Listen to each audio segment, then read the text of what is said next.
Mas estas cosas sucedieron como ejemplos para nosotros, para que no codiciemos cosas malas como ellos codiciaron. Ni seáis idólatras como algunos de ellos, según está escrito: se sentó el pueblo a comer y a beber y se levantó a jugar. Ni forniquemos como algunos de ellos fornicaron y cayeron en un día 23,000. Ni tentemos al Señor como también algunos de ellos le tentaron y perecieron por las serpientes. Ni murmuréis como algunos de ellos murmuraron y perecieron por el destructor. Y estas cosas les acontecieron como ejemplo y están escritas para amonestarnos a nosotros, a quienes han alcanzado los fines de los siglos. Así que el que piensa estar firme, mire que no caiga. No os ha sobrevenido ninguna tentación que no sea humana, pero fiel es Dios, que no os dejará ser tentados más de lo que podáis resistir, sino que dará también juntamente con la tentación la salida para que podáis soportar. Bendito Padre Celestial, nos sometemos a la autoridad de tu palabra. Abrimos nuestro corazón y nuestra mente para el mover de tu Espíritu Santo obrando en nuestra vida para acción, para llevarnos en el consejo tuyo a movernos en la dirección que tú quieres que nos movamos, Señor. Exáltate tú y que tu nombre sea glorificado, mi Dios, en el nombre de Jesús. Amén. Amén. ¿Puede tomar su lugar?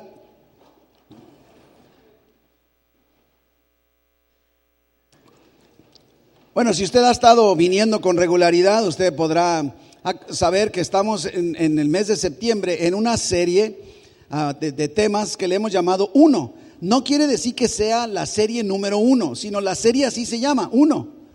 Se llama la serie durante todo septiembre. Quiere decir que hoy estaremos concluyendo la serie 1 y el próximo domingo y todo el mes de octubre estaremos hablando acerca de la serie que se llama 2. No que sea la 2, sino se llama 2. Estaremos estudiando esa serie. Pero por lo pronto vamos terminando el día de hoy con este mes, con esta serie 1.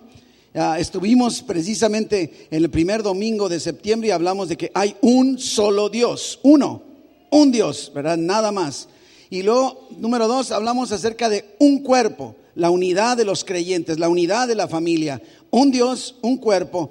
Y luego hablamos de un ministerio o una tarea, un ministerio. Todos tenemos un ministerio, todos tenemos una tarea que realizar dentro de el cuerpo de Cristo, dentro de la iglesia. Y el día de hoy, una actitud. ¿Cuál debe ser la actitud que tú y yo debemos tener ante la inmoralidad y el pecado del mundo? Una sola actitud y no debe haber ninguna otra más. Qué importante es lógicamente nuestro comportamiento.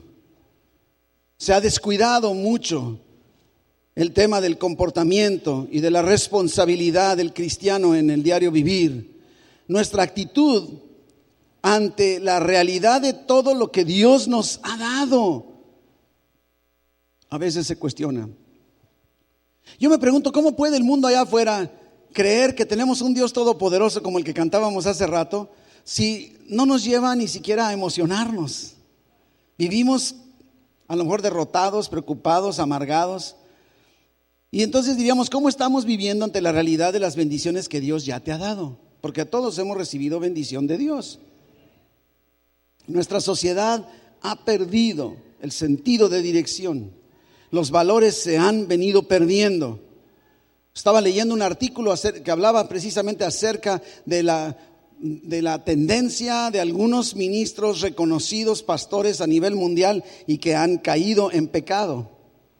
El artículo mencionaba algunos de tantos que a lo mejor hemos escuchado, como Jimmy Swaggart y como Jim Bakker y Ted Haggard, que precisamente conocemos o hemos escuchado a lo mejor un poco de su trayectoria.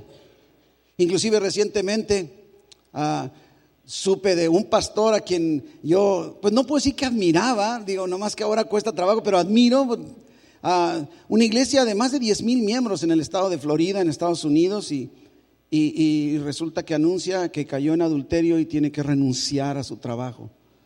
Y lógicamente todo esto me hacía pensar, me preguntaba, ¿cómo es posible que ellos como ministros, como siervos de Dios lo hayan permitido? Es lo primero que puede venir a nuestra mente. Lo primero que puede venir a nuestro corazón: ¿por qué perdieron todo por tan poca cosa? Yo precisamente conforme leía me preocupaba, me preguntaba, ¿qué fue lo que hizo que estos siervos de Dios, conociendo la palabra de Dios, comprometieran sus principios? Porque eso fue lo que hicieron. Eran ministros de mucho éxito ministerial y fallaron. Pero una de las cosas que sí podía yo reflexionar es que esa caída de al menos estos no se dio de la noche a la mañana. No llegó un día y al día siguiente ya estaban en pecado. No, fue llevándoles poco a poco, fueron cayendo poco a poco. Inclusive así nos movemos nosotros poquito a poquito y vamos comprometiendo nuestros principios, nuestros valores. Así es el pecado. No caemos de una vez por todas, no caemos de un jalón, no caemos de la noche a la mañana. Poco a poco, sin darnos cuenta, vamos de bajada, vamos cayendo hasta que de repente ya estamos en el suelo. De repente, me imaginaba yo a estos pastores así como de repente abriendo los ojos y haber dicho: ¿qué hice? ¿Cómo llegué a este punto? Y yo pensaba, poco a poco, un paso a la vez, un escalón tras un escalón. Y precisamente el diablo está esperando precisamente llegar y convencerte poquito a poco. No va a decir: ¿sabes qué? ¿Qué te parece? Fíjate que te puedes meter con otra mujer o con otro hombre, vas a desbaratar todo tu matrimonio, te vas a sentir atroz, todo se va a venir abajo. ¿Le entras? Dirías no. Pero ¿qué te dice? Una llamadita, un cafecito, ¿qué tiene de malo? Y se va dando poquito a poco. El diablo está buscando que tú y yo bajemos la guardia, que entremos en confianza y que poco a poco vayamos cediendo, gradualmente, poco a poco, hasta que de repente hemos caído en la trampa. También estaba leyendo acerca curiosamente, de un árbol, y decía la nota: el árbol más alto, un secuoya, más alto, más gordo, diríamos, bueno, sí, no se imagine panzón, pero gordo, un árbol, lo más ancho, lo más alto y lo más viejo, un árbol de 400 años de edad. ¿Alguien aquí tiene ya cerca de 400? Ni yo, ¿verdad? Sí. Entonces, lo curioso es que estos investigadores hablaban que tenían estadísticas, no sé cómo le habrán hecho, pero tenían estadísticas que este árbol en particular, en uno de los grandes bosques de los Estados Unidos, había recibido el impacto de 14 relámpagos o rayos directos y los había soportado a lo largo de sus 400 años. Decía la nota que terremotos, tormentas, inundaciones y algunos otros desastres naturales, todo había soportado este gran árbol. Pero un día de repente, sin previo aviso, este inmenso árbol se vino abajo con un sonido pero estrepitoso. Cayó de repente. Ningún rayo lo había causado, ningún leñador lo había derribado. Simple y sencillamente se cayó sin ninguna razón después de tantos años. Los investigadores se pusieron a investigar, dijeron: ¿qué está pasando? ¿Cómo habrá sucedido? Y descubrieron que por un tiempo se había metido un pequeñito animalito, y 2 y 3 animalitos, y poquito a poquito a lo largo de los años se fueron comiendo el árbol por dentro. Por fuera el árbol se veía increíble, seguía igual de ancho y gordito, igual de alto, igual de viejo, pero por dentro estaba siendo carcomido, erosionado, poquito a poquito, hasta que toda su estructura no pudo soportar el peso que quedaba y se vino abajo. Y yo creo que así es mucho. Lo que grandes desastres naturales, lo que aquellos relámpagos y rayos no habían logrado, estos diminutos insectos metiéndose. Es más, a lo mejor verías: ¡ay, un insecto! No le tengo miedo a esta polillita. Un trueno sí, cuidado. Y esa polillita se metió hasta que logró su cometido. Y yo creo que así es en nuestras vidas. El diablo se va metiendo como polillita, como un insectito, poquito a poco. Está buscando por dónde entrar y empieza a carcomerse tus valores, tus principios. Y para cuando menos acuerdas, se viene abajo toda tu vida. Algo se mete en nuestro interior, carcome, y no sucede de la noche a la mañana. Insisto, poco a poco, como la erosión, nos vamos debilitando nos vamos erosionando hasta que finalmente quedamos destruidos. Y yo creo que uno de los problemas que ha generado diríamos, el comprometer valores, el bajar los estándares morales en nuestro entorno, tiene que ver con el concepto que tengamos de Dios. Si nosotros tenemos un concepto correcto de Dios, no podremos establecer valores o sacrificar valores que vayan en contra de quien sabemos que es Dios. El problema creo que es ese. La sociedad, y esto se ha encargado el diablo, la sociedad se ha encargado de crear unos dioses o un Dios a la imagen de cada quien. Decía el filósofo francés Voltaire, y decía: Dios hizo al hombre a su imagen y semejanza, y el hombre le regresó el favor. Porque ahora, decía él, el hombre ha creado una imagen, o ha creado un Dios a su propia imagen. Y esto creo que es muy cierto, ¿sí? Muy cierto. Buscamos acomodar un concepto de Dios que se acomode a lo que estoy haciendo, que cumpla mis preferencias, mis intereses, mis gustos, mis tiempos, mis disponibilidades. Quiero un Dios que no se enoje si no voy a la iglesia.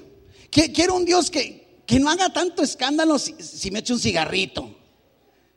Recuerdo hace bastantes años, allá por 1994, por ahí, me tocó estar en la ciudad de Kioto, en Japón. Y me llamó mucho la atención. Ahí en Kioto hay un templo que así se llama, el templo de los 1000 Budas. Y recuerdo que, les soy sincero, me costaba trabajo decir, ¿entro o no entro? No vaya a ser que se me pegue un Buda por ahí, ¿verdad? Y no sabía, al final de cuentas entré, dije, déjame ver de qué se trata. Y ¿sabe qué era? Había efectivamente, adentro del templo había 1000 muñequitos en forma de Buda. Pero unos blancos, unos amarillos, unos morenitos, unos más altitos, unos más chaparritos, unos con su camisón anaranjado, otros con camisón blanco, unos con cinturón, otros sin cinturón, unos con sandalias, otros con zapatos, otros descalzos. Y decías, escoge el Buda que te guste. Y creo que de alguna manera este concepto lo hemos sin querer llevado a nuestro diario vivir. Como si estuviéramos, déjame escoger cuál es el Dios, mi Dios, porque el tuyo no sé, el mío no es así como tú dices. Pero hay un solo Dios, por eso partimos de esa base al principio del mes. Hay un solo Dios, y ese Dios es el que está revelado aquí en la Biblia. El problema es que la sociedad, incluyéndonos tú y yo, hemos creado nuestra propia versión de Dios. Un poquitito de esto, un poquitito de aquello. Escuchamos gente que dice, yo no creo que Dios juzgue. ¿Cómo es posible? Si es un Dios de amor, ¿a poco va a mandar a todos al infierno? Mire, mi hermano, no se trata de lo que yo diga, ni lo que tú digas, ni lo que tú quieres, ni lo que tú piensas, sino lo que la Biblia dice acerca de ese Dios. Es tiempo de despertar.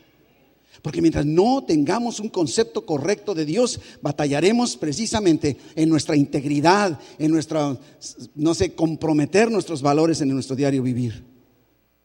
Nos encontramos ante una corriente, esto está por los estudiosos, los teólogos en todo el mundo, una corriente fuertísima con un énfasis en el extremo de la gracia, en donde pareciera como que están haciendo ver como que el Dios del Antiguo Testamento era un Dios iracundo, vengativo, enojón, castigador, y el Dios del Nuevo Testamento, tierno, lindo, cariñoso, perdonador. Dios, dice la Biblia, es inmutable. Si tú lo conoces o lo ves en amor, no puede ser amor hoy y mañana no. Si tú lo ves como castigador ayer, no puedes decir que hoy ya no lo es.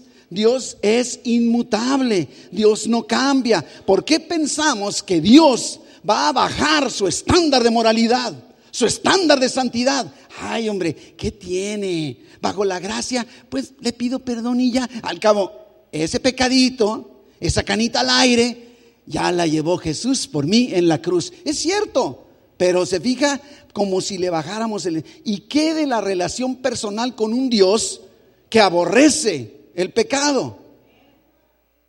¿Podrá perdonarte tu pecado? Claro que sí. ¿Pagó Jesús por tu pecado? Sí pagó. Pero ¿sabes qué? ¿Cómo puedes? Dice, ¿cómo andarán dos juntos si no se pusieren de acuerdo? Y si Dios dice esto es pecado y tú no, entonces no están de acuerdo, no puedes andar junto con Dios. Y no me refiero a que Dios te mande al infierno, no estoy hablando de eso.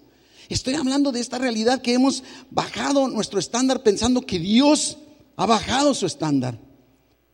Y una de las repercusiones más fuertes al no tener un enfoque correcto de Dios es que entonces da la impresión de que Dios ha bajado ese estándar de santidad. Y eso está muy lejos de ser verdad. Y nos conduce precisamente a comprometer nuestra vida cristiana. Estaba leyendo en la revista Life, en la Life Magazine, en una temática precisamente de los conceptos de Dios. Y una de las notas, bueno, dos en particular que me llamaron la atención y que se las voy a compartir. Uno fue, estaban entrevistando a una prostituta, una mujer galante, una mujer de la vida alegre, para que no suene tan feo, ¿verdad? Sí, bueno. Y le preguntaban a esto, y esto contestó: muchos piensan que nosotras, ya está hablando por todas, no tenemos ninguna moral ni religión, pero sí tengo. No robo, no miento, yo no creo estar pecando. Dios no me va a juzgar. Yo creo que Dios no juzga a nadie. Ese es el Buda 322, yo creo, no sé qué Buda será, pero el Dios de la Biblia, ese no es el Dios de la Biblia. Y hemos entrado precisamente, no se trata de lo que los demás piensen. El problema está que tú y yo no tenemos el enfoque correcto de quién es Dios, porque en la medida que sepamos quién es Dios, nuestro comportamiento va a ser influenciado por la realidad de quién es el Dios a quien servimos y en quien hemos creído. La segunda nota que platicaban era que un hombre en un puesto de una empresa muy grande, en un puesto muy importante, de repente lo llamaron los directivos y lo liquidaron. Le dijeron: ¿sabes qué? Adiós. Este hombre, molesto porque lo despidieron, fue y demandó a la empresa que lo corrió. Su argumento fue que sufro el síndrome de impuntualidad crónica, porque el argumento de la empresa es que siempre llegas tarde. Y dice: me corrieron y yo tengo el síndrome de impuntualidad crónica. Algunos también por ahí lo tienen, aunque no esté identificado, ¿verdad? Porque van llegando apenas, ¿no? Pero el síndrome de, imagínense, ¿no? Ese fue su argumento para la demanda. ¿Sabe qué es lo más triste del asunto? Ganó la demanda. Hágame el favor. Así es que, ¿qué síndrome tienes? Y creo que a veces así llegamos con Dios, como si: Señor, es que yo tengo el síndrome del alcohol. Te demando, Dios. No sé, me doy a entender. No sé, escogemos las partes de la Biblia que más nos agradan, que más nos convienen, como si pudiéramos quitarle, y como si al quitarle nuestra Biblia eso fuera suficiente. No podemos olvidar que la carrera de la vida no es una carrera de velocidad, es un maratón, es una carrera de duración. No se trata de qué tan rápido llegues, es más, yo creo que no te quieres ir rápido. Se trata de que lleguemos bien, llegar a la meta. Inclusive, aunque te digo, mi hermano, te has caído o estás caído, levántate, la carrera no ha terminado. Todavía agárrate de Dios. Agárrate, dice primera de Juan 1:9, dice: si confesamos nuestros pecados a Dios, Él es fiel y justo para perdonar nuestros pecados y para limpiarnos de toda maldad. Ven con Dios y dile: Señor, he pecado, lo reconozco. Y recibe su perdón, recibe su limpieza y levántate y sigue caminando. Y sigue caminando, no te detengas. La carrera no ha terminado. Y en este pasaje de Primera de Corintios 10 que leímos al principio, encontramos un pasaje que nos muestra esta realidad. El apóstol Pablo está advirtiendo acerca de las severas consecuencias del pecado, de bajar nuestro estándar, de comprometer nuestros valores, y nos reta abiertamente a evitar el pecado y a perseverar en nuestra vida cristiana. Entramos, apenas todo fue la introducción. Dos realidades. Observemos, vámonos a los primeros 4 versículos. Otra vez, 1 Corintios 10, versículos 1 al 4. Observe lo que dice: porque no quiero, hermanos, que ignoréis que nuestros padres, todos, ¿cuántos? La mayoría. Quedó menos uno. Todos, ¿sí? Y la verdad bíblica número 1 de esta parte es todos los creyentes experimentamos privilegios y bendiciones espirituales increíbles. Todos. A lo mejor tú más que yo, pero todos experimentamos, hemos experimentado, estamos experimentando y seguiremos experimentando las bendiciones de Dios. Aquí lo dice: no quiero, hermanos, que ignoréis que nuestros padres, todos, ¿sí? ¿Quiénes estuvieron bajo la nube? Todos. Y todos pasaron el mar. ¿Quiénes pasaron el mar? Y todos en Moisés fueron bautizados en la nube y en el mar. ¿Cuántos fueron bautizados? Todos, ¿sí? ¿Y cuántos comieron el mismo alimento espiritual? ¿Y cuántos bebieron la misma bebida espiritual? Porque bebían de la roca espiritual. Y aquí podríamos decir porque todos bebían. Digo, aunque no dice todos, pero también lo podemos complementar sin alejarnos del texto original. De la roca espiritual que los seguía, y la roca era Cristo. Pablo le está diciendo a los corintios que ellos han sido bendecidos con las mismas bendiciones que Dios le dio al pueblo suyo en el Éxodo. Y por lo tanto, podemos inferir nosotros, tú y yo también el día de hoy. Todos los cristianos, todos los creyentes experimentamos bendiciones espirituales de Dios increíbles. Los israelitas salieron de Egipto y vagaron por 40 años por el desierto. Para iniciar ese éxodo, dieron un paso de fe en obediencia. ¿Qué fue lo que hicieron? Sacrificaron un cordero, y la sangre de ese cordero, con esa pusieron en las puertas, los dinteles de su casa, los postes precisamente, y el ángel destructor pasó por esas casas y no les hizo daño, simbolizando la salvación. Es a través de la sangre de Jesús puesta en los portales de nuestra vida, de nuestro corazón, de nuestro ser. El ángel destructor pasa por alto y nos ha dado la salvación, nos ha dado la vida eterna. Y te pregunto en esta tarde, ¿tú has tomado simbólicamente la sangre de Jesús, creyendo que fue derramada por el perdón de tus pecados? Porque si no, necesitas el día de hoy salir con esta convicción. Dios ofrece la salvación. Dios te ofrece la salvación en Cristo, como se las ofreció a ellos aquellas primera Pascua saliendo de Egipto. Al igual que ellos, nosotros también hemos recibido muchos privilegios espirituales. ¿Quién podría decir que no ha recibido, que diga, no, Dios no me ha dado nada? Mi hermano, aquí estás y con eso basta. Algunos inclusive hasta batallaste para llegar, pero llegaste. Otros al revés, llegaron hasta corriendo porque tienen energía, juventud, salud. Pero todos.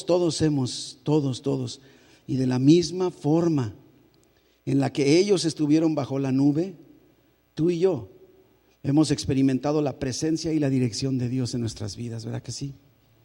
Porque eso significaba la nube. Era protección, presencia, dirección. Y eso lo hemos experimentado a diario. De la misma forma que ellos pasaron el mar, nosotros, como dice la palabra de Dios, hemos pasado de muerte a vida. Como dice el Evangelio de Juan capítulo 5. Hemos pasado de muerte a vida. Así como ellos pasaron por el mar, nosotros hemos pasado. Y de la misma manera en la que ellos fueron bautizados en Moisés, nosotros hemos sido bautizados en Cristo. Hemos sido bautizados en Cristo. Y de la misma forma en la que ellos comieron el mismo alimento espiritual y bebieron la misma bebida espiritual, nosotros acabamos de celebrar la comunión y tomamos el jugo y tomamos el pan y el líquido, la bebida espiritual a través de la comunión. Y de la misma forma que Jesús los está guiando como la roca que era Cristo, Cristo a ti y a mí nos está guiando. Nunca nos deja, dice su palabra, nunca te dejaré. He aquí, dice Jesús, yo estaré con ustedes todos los días hasta el fin del mundo. Tenemos esta bendición. Nada más es a lo mejor un poco simbólica. Allá fue a través de una roca, acá es a través directa de Jesucristo. Y te pregunto, mi hermano, ¿hasta qué grado reconoces esos privilegios que Dios te ha dado? Esas bendiciones. Porque vivimos descuidando, no ponemos atención de todo lo que nos ha sido dado. Dios, mi hermano, tomó la iniciativa para salvarte. Si tú no tienes a Cristo en tu corazón en esta tarde, el que estés aquí, Dios está tomando la iniciativa, ofreciéndote la salvación, y en un rato más te daré la oportunidad de dar ese paso de fe. ¡Qué bendición! ¡Qué bendición! ¿Dónde estaríamos de no ser por la salvación? Y una vez que Pablo nos ha recordado esas bendiciones, continúa. Vámonos al versículo 5. Pero de los más de ellos no se agradó Dios, por lo cual quedaron postrados en el desierto. Lo hemos dicho muchas veces, esta palabra pero cambia todo, ¿verdad que sí? O sea, oye, ¿me prestas 1,000 pesos? Claro que sí, pero oye, ¿vas a ir a la reunión? Sí, pero, y ya cambió todo. Esa palabra pero parece mágica. Y me gusta cuando cambia para mi favor, ¿sí? Y aquí está diciendo pero, y aquí no está tan. De los más de ellos no se agradó Dios, por lo cual quedaron postrados en el desierto. Dios los bendijo, pero qué gran contraste, ¿sí? Le voy a decir cuál es el contraste que encuentro. ¿A quién bendijo Dios? Lo que acabamos de leer. ¿A uno? ¿A dos? ¿A tres? ¿A quién? A todos. Ahora, ¿cuántos no? Ahora este versículo. ¿A todos? ¿Qué dice? Pero de todos no se agradó Dios. No dice eso, ¿verdad? ¿Qué dice? De los más de ellos, de la mayoría. Podrá ser casi todos, pero mientras no sea todos, pues no es todos. Se fija el contraste. La bendición está al alcance, distribuida, repartida, y por eso inclusive dice la palabra de Dios que Él hace llover sobre justos y sobre injustos. La bendición de Dios para todos. Ahora, pero la mayoría de ellos no la hizo. La mayoría no. Qué gran contraste. Más de 2 millones de hebreos, como dicen los estadistas y los teólogos y estudiosos, salieron de Egipto. Y de esos que salieron de Egipto, entraron muchos más, pero de los que salieron, solo 2 entraron a la tierra prometida, Josué y Caleb. Ya no son todos. Todos los demás se quedaron. Josué y Caleb no. Por eso dice de los más de ellos, la mayoría, casi todos. Si eran 1 millón, pues entonces ¿qué? 999,998, ¿verdad? ¿Sí? Porque 2 sí entraron. Todos los demás quedaron postrados en el desierto, es lo que dice. Pero ¿sabe qué me llama la atención? Que aún cuando dice esto, no dice y Dios los regresó a Egipto para que se les quite. Nada de eso. Tenemos que comprender, la sangre de Jesucristo fue derramada por nuestros pecados. Y cuando tú y yo recibimos por fe a Jesucristo el perdón de nuestros pecados, aun y cuando caigamos en pecado, Dios no nos va a regresar. Tendremos que arreglar cuentas, que eso sí estamos hablando el día de hoy. Pero entendamos bien claro, no nos regresó a Egipto. No dijo, pues ahora se regresan a Egipto, ¿quién les manda? No, ahí se quedaron postrados, ahí murieron en esos 40 años. No perdieron lo que ya habían recibido. Dice el dicho, el que da y quita, con el diablo se desquita. Dios te da y no te quita. El diablo que se quite. Sí. Y digo, el mejor ejemplo es Moisés. O sea, Moisés al final de cuentas murió, Dios lo sepultó, se lo llevó al cielo, ¿sí? No entró a la tierra prometida. Dios es parte de los de la mayoría de ellos que se quedaron. Y eso mismo puede suceder entre nosotros. Y entonces llegamos a la verdad número 2. Primero, todos los cristianos experimentamos bendición espiritual. Número 2, muchos, no todos, experimentan gran fracaso espiritual. No todos. O sea, quiere decir que podemos estar en esos 2. Así como todos experimentamos grandes privilegios espirituales, muchos, no todos, algunos experimentan fracasos espirituales. Y ahora Pablo lo que va a hacer aquí en su manera tan excelente de escribir, va a poner un versículo antes y un versículo de cierre para expresar la condición que los llevó a ese punto. Y me refiero al versículo 6 y al versículo 11. Haga de cuenta que imagínense un sándwich, las 2 tapas de su sándwich. El primero, versículo 6, hasta se parecen los 2 versículos. Dice versículo 6, mas estas cosas, ¿cuáles cosas? ¿Cuáles cosas? Las buenas y las malas. La bendición y la decisión que tomaron y que se quedaron postrados en el desierto. Estas cosas le sucedieron como ejemplos para nosotros, para que no codiciemos cosas malas como ellos codiciaron. Y el versículo 11, y estas cosas les acontecieron como ejemplo y están escritas para amonestarnos a nosotros, a quienes han alcanzado los fines de los siglos. Justo entre estas dos afirmaciones, de estos dos versículos 6 y 11, se mete Pablo a resumir algunas historias que acontecieron durante los 40 años del pueblo de Dios en el desierto, y está queriéndonos mostrar un patrón de descalificación. Una advertencia para ti y para mí, nos advierte para que tú y yo no caigamos. Y va a hablar de 4 pecados. Lo que me llama la atención es que el origen de los 4 pecados, y creo que de todos los pecados, radica o nace, surge de codiciar cosas malas, como acaba de decir Pablo. Cosas malas. Se está refiriendo lógicamente Pablo a un acontecimiento que sucedió ahí en Números 11, cuando precisamente ya había pasado como un año después de haber salido. Ya les había dado Dios la ley, ya habían edificado el tabernáculo.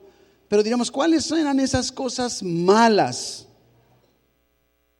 a las que se refiere Pablo? Mi hermano, el pueblo de Dios quería regresar a Egipto. Quería regresar a Egipto. ¿Y sabe qué es lo que más absurdo se me hace, hablando de codiciar cosas malas? Que tú dices, bueno, es que la sombrita o el río, podían nadar, no sé, jugar golf. Pero ¿sabe por qué querían regresar a Egipto? Dice, ya estamos hartos de este maná. Queremos, se nos antoja regresar para comer pescado, birria no, pescado, pepinos, melones, que tiene una birria rica. Bueno, ya después me das una comisión de ahí, sí. No sé, pepinos, melones, cebollas, ajos. Fíjese nada más. O sea, nada más para eso quieres regresar. Pues mejor ve y cómpralos al mandado, ¿no? Esa era la razón, ¿sí? Esa era la razón. Y digo, podrá darnos risa, pero tú y yo somos iguales. Codiciamos un mejor carro. Codiciamos una mejor casa. Codiciamos mejor ropa. Algunos codician una mejor esposa. Ay, sí. Salud. Pero veamos cuáles son estos pecados que surgen de la codicia, ¿sí? Para ir recortando el tiempo. Versículo 7. Y encontremos aquí los 4 pecados. Ni seáis idólatras como algunos de ellos, según está escrito, se sentó el pueblo a comer y a beber y se levantó a jugar. Es que el pecado número 1, idolatría. Se está refiriendo Pablo al incidente en Éxodo 32, cuando Moisés está en el monte recibiendo las leyes, la tabla de las leyes de parte de Dios. Se tardó tanto tiempo que el pueblo se desesperó y le dicen a Aarón, oye Aarón, no sabemos qué onda con este Dios, no sabemos qué onda con Moisés, hazte un becerrito. Y entonces dice que fabricaron un becerrito de oro. Ay. Y lo empezaron a adorar, hicieron fiestas. A eso se refiere el pecado de idolatría. Ahora podría decir, no, yo pastor ni paloro tengo. ¿Qué voy a andar construyendo yo ni de llaverito, pastor? Mi hermano, todo aquello que ocupe un lugar más importante en tu vida que Dios es un ídolo. Inclusive déjame decirte algo, aún la vida ministerial, si yo por encima de mi relación con Dios pongo mi responsabilidad pastoral, estoy cometiendo idolatría. Necesitamos entender esto. No es que a fuerza vayas con un bultito y te hinques y le prendas una veladora y no sé qué tanto hagas, ya no digo más. No, nada más es eso. Es todo aquello. A lo mejor si tus hijos ocupan un lugar más importante para ti que Dios, si tu esposa, tu esposo ocupan un lugar más importante, ese es un ídolo. Vas a decir, vieja, te dije que eras un ídolo. Si tu trabajo es más importante, Si tu ministerio, tu responsabilidad es más importante para ti que Dios, eso constituye un ídolo. Mire, porque algo que me llama mucho la atención, porque de alguna manera dirías tú, bueno, si de repente vamos con uno de los 1000 Budas y lo queremos adorar como que, oye, pastor, te estás mandando como un Buda. No, pero si digo, aquí está, este es Dios, es el Dios de la Biblia. Sí parecía una diríamos como fidelidad a Dios disfrazada, pero ahora esto estaba sustituyendo el tiempo de intimidad con Dios, el tiempo en la presencia de Dios, platicando con Él, leyendo su palabra. Nada debe estar por encima de esto, porque todo lo que sea será idolatría. Hemos hecho ídolos porque no queremos tener intimidad con Dios, y en muchas ocasiones nos encontramos ocupados en las cosas de Dios y nos olvidamos de Dios. Y luego nos dice el versículo 8: ni forniquemos como algunos de ellos fornicaron y cayeron en un día 23,000. ¿Sí? Fíjese que estaba revisando en el texto original, en el griego, dice fornicación es un acto de inmoralidad. Es que podríamos decir que el pecado, independientemente de todo, es una inmoralidad. Y ellos estaban participando en las fiestas paganas y las había conducido a que se estuvieran casando con mujeres que no eran del pueblo de Dios. Había infidelidad en el pueblo, había promiscuidad, había tantas inmoralidades dentro de ellos. Y te digo, mi hermano, como el día de hoy, la infidelidad, el día de hoy en el matrimonio está a la vuelta de la esquina. Debemos cuidar mucho. La inmoralidad nos invade, está por todas partes. Y te digo, esposo y esposa, mantén tus votos espirituales, matrimoniales, no los violentes, manténlos, sostente ahí, firme, no cedas.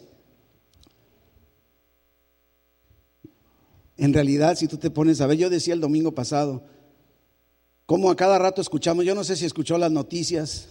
Bueno, ya sé que usted no ve las noticias, usted pura Biblia, ¿verdad? Puros sermones.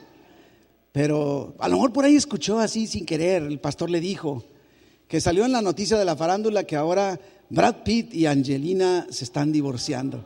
Bien que sabe, ¿verdad?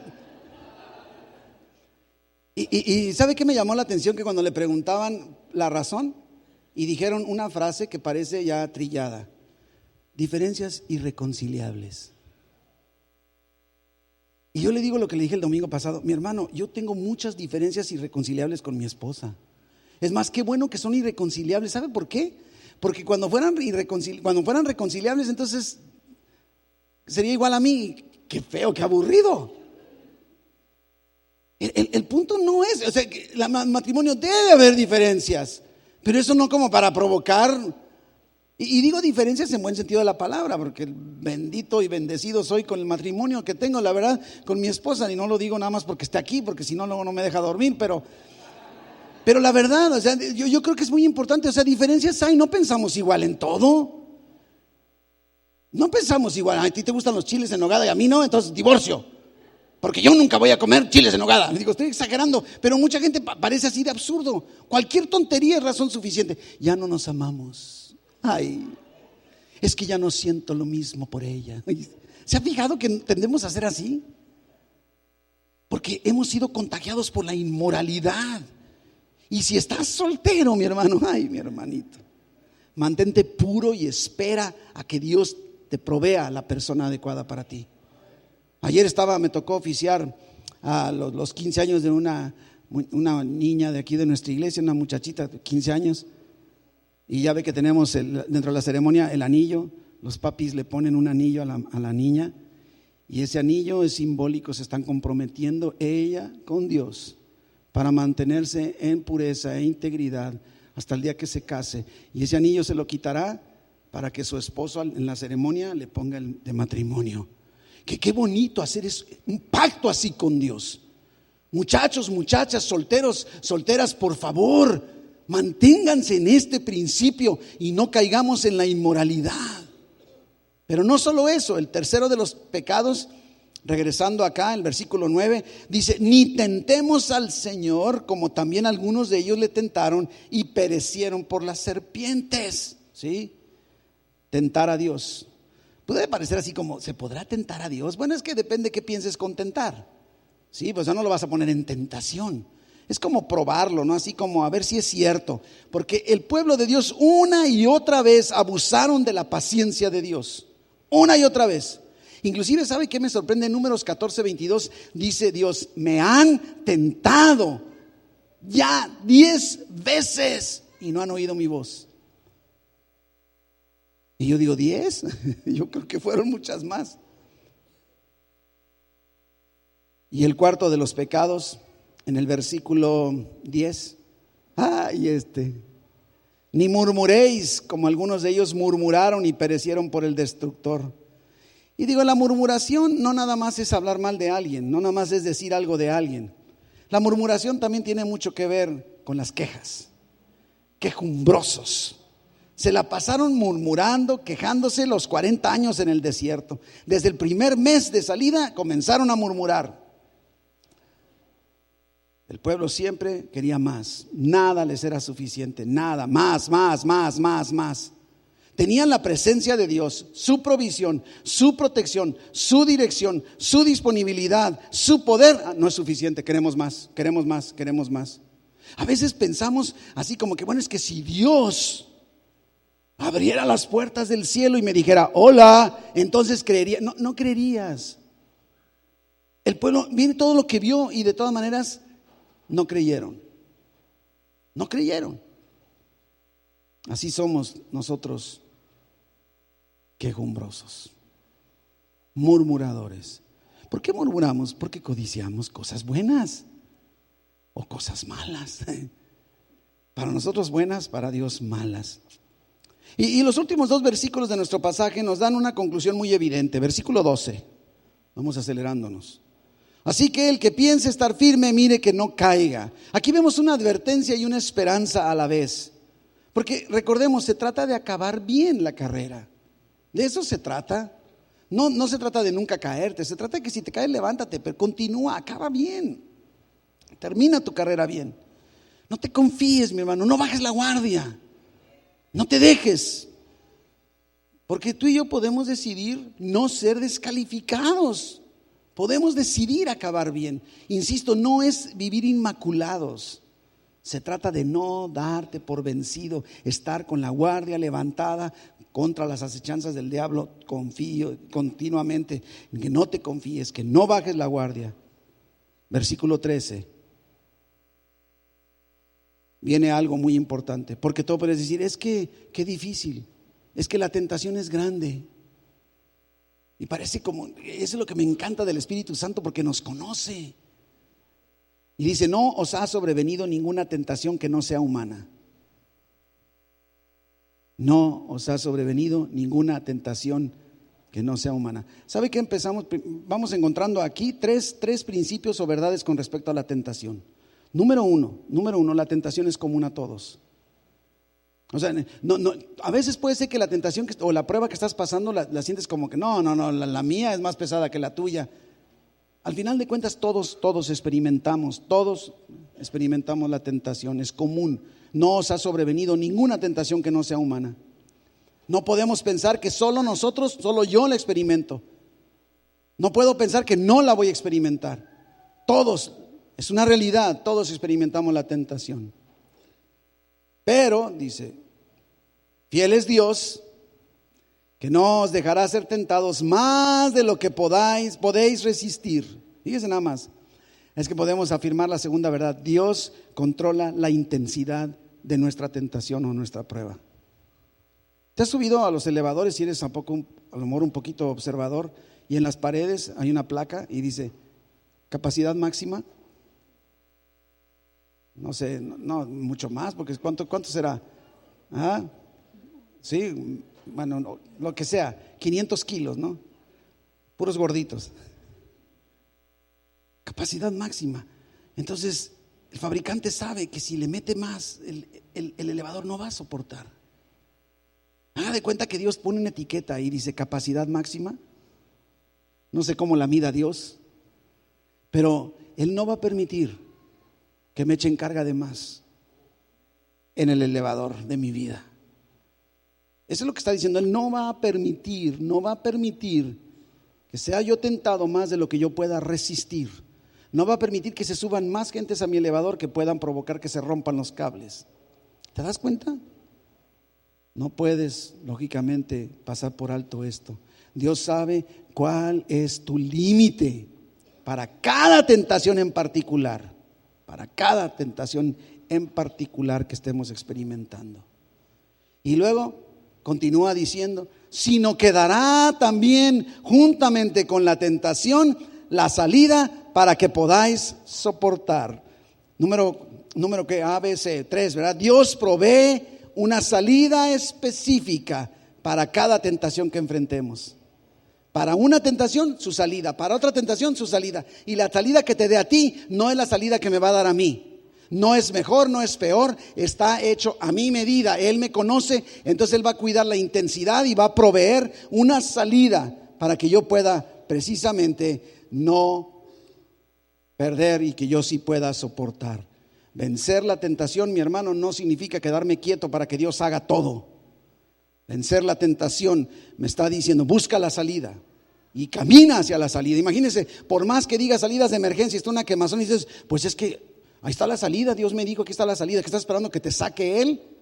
Igual, ¿verdad? Tenemos que accionar. En Santiago 1:12, vamos aterrizando ya, que se me acaba el tiempo.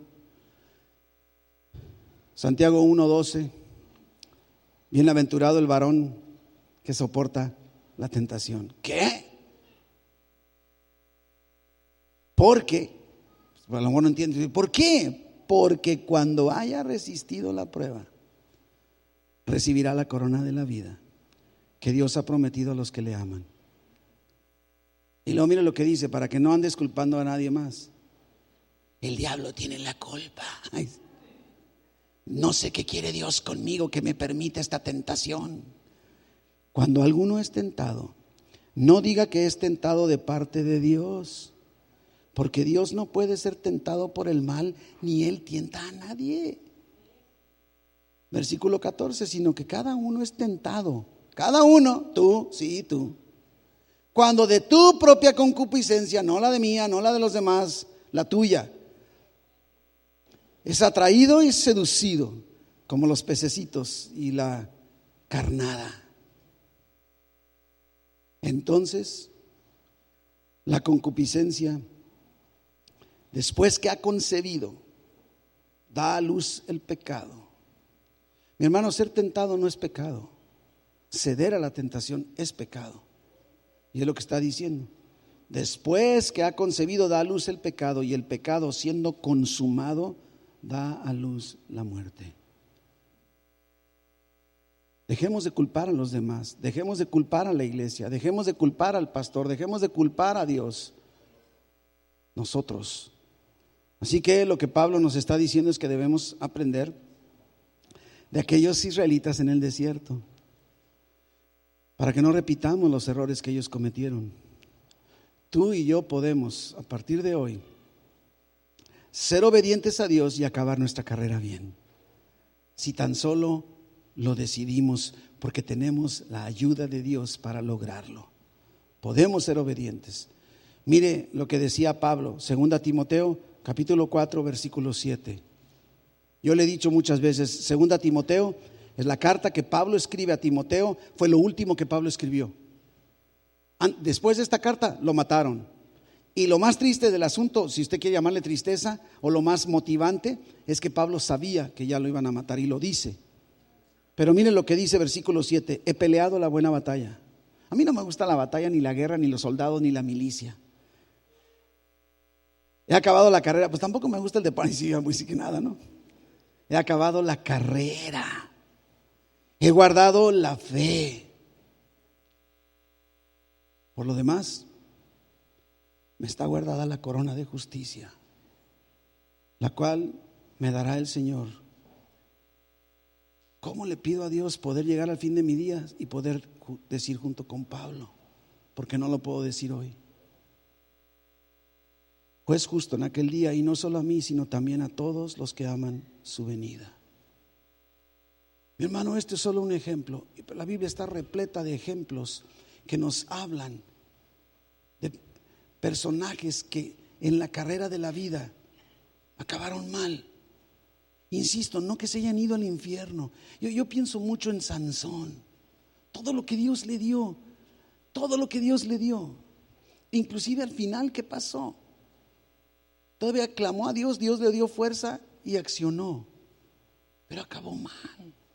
Pudo haber acabado bien, haber a lo mejor prolongado más los años de su vida con mayor satisfacción, pero acabó mal.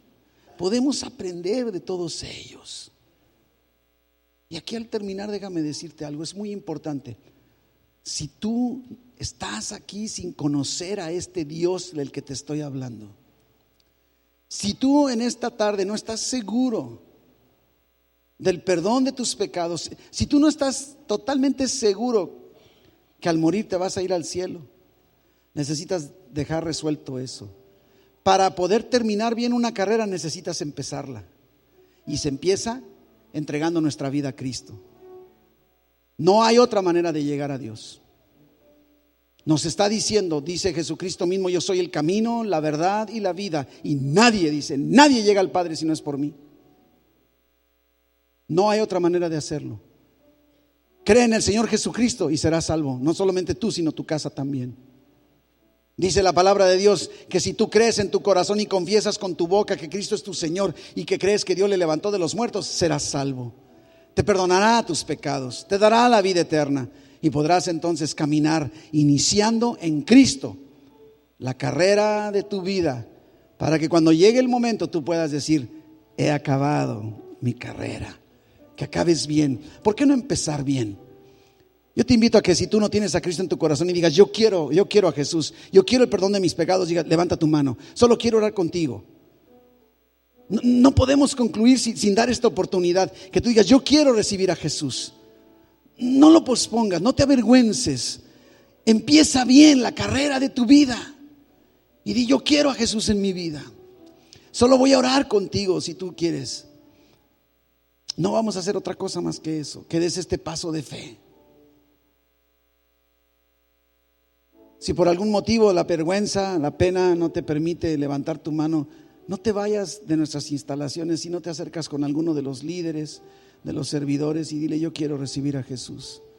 Y aunque sea ahí en lo privado, a lo mejor en un rinconcito, podrás dar este paso de fe para tu vida, pero no lo pospongas. Y mi hermano, termino con un pasaje,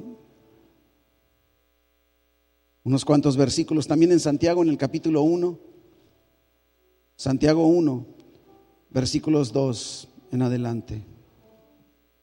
Hermanos míos, tened por sumo gozo cuando os halléis en diversas pruebas o tentaciones.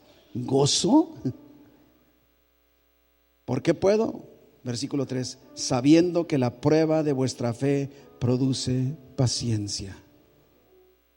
Mas, pero, tenga la paciencia su obra completa, para que seáis perfectos y cabales, sin que os falte cosa alguna. Ahora miren lo que dice. ¿No sabes cómo?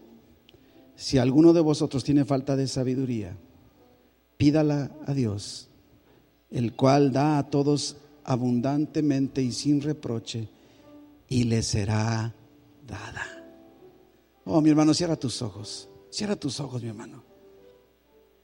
Yo creo que todos tenemos áreas de debilidades, áreas en donde hemos bajado la guardia, acciones que sabemos que hemos estado comprometiendo nuestra moralidad, nuestros principios, nuestros valores. Y no, a lo mejor has intentado cambiar, redireccionar y no has podido. Y a la luz de lo que acabamos de leer, yo te quiero invitar a que le digas a Dios: yo no puedo, mi Dios. Yo ya no puedo. ¿Podrías decirme cómo? ¿Podrías guiarme? Tu palabra dice que si me falta sabiduría, yo te la pida y tú me la das. Díselo ahí en silencio, en tu lugar, con tus ojos cerrados. Diles: necesito que me digas cómo le hago. Ayúdame, guíame, Padre bendito. Yo creo que tú puedes responderme y darme la dirección que estoy buscando. Y tu palabra dice que si yo pido, tú me la das. Te doy gracias, Padre. Bendito sea tu nombre, mi Dios, por tu palabra sobre nuestras vidas. guíanos para vivir vidas no comprometidas, que no comprometamos nuestra identidad, ni nuestros valores, ni nuestros principios. Y gracias una vez más por la palabra que tú nos das para ser guiados. En el nombre de Jesús. Amén.